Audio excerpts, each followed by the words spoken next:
Kaixo. Prest, hasiko gara. Bai.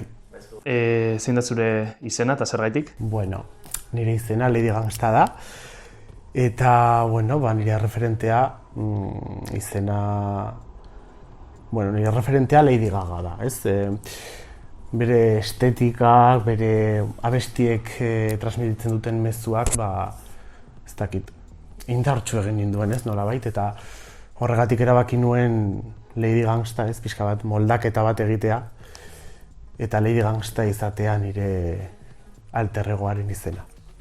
Zer garrantzia du genero batekin identifikatzea, edo ez, drag alter egoa eraikitzerako orduan? Nire ustez ez du garrantzirik, ez, generoa azkenean oso subjektiboa da, ez, gizarteak, ez dakit, ezarri digun zerbait da, eta nire ustez, drag kontuak generoarekin ez du zer ikusirik. Hain zuzen kontrakoa, ez, generoekin apurtzeko balio du. Eta baldintzaren bat bete behar da orduan drag izateko? Edonor izan daiteke drag, eta edozein motatako drag.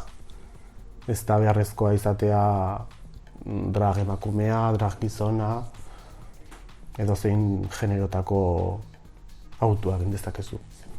Zer esango zenuke dela zuretzako drag izatea? Niretzako drag izatea da azkenean gizartearen aurrean edo kalean, ez,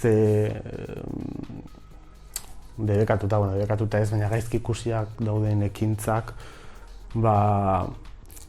azken batean zure alter ego horren bidez transmititzea edo ez dakit, azkenean libre izatea, ez? Zuk sentitzen duzuna eta zuzaren zati bat, alter ego horren bidez transmititzea. Zerk batzen zaitu bukolike, gangsta eta likorreri? Hitz batek batzen gaitu, mamarratxeoak, ez? Azkenean, gu oso mamarratxoak gara. Asko gustatzen zaigu, ez, horrela zekenkeria eta, horrelako, ez dakit, mamarratxismoa gustatzen zaigu.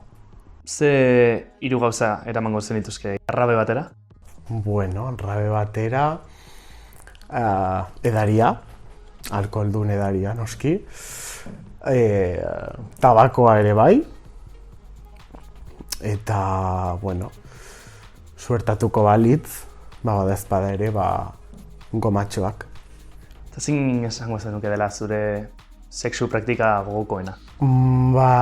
Nire sexu praktika gogokoena misiolaria, agian.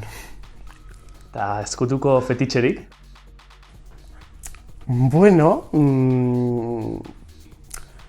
Oinak gustatzen zaizkit, behatzak. Eta gizon motak, nolakoak erakartzen zaituzte? Exekutiboak, zuzendariak, enpresa bateko zuzendariak, gorbatadun gizonak. Asko gustatzen zaizkit. Ez daude galdera gehiagorik, eskerrik asko.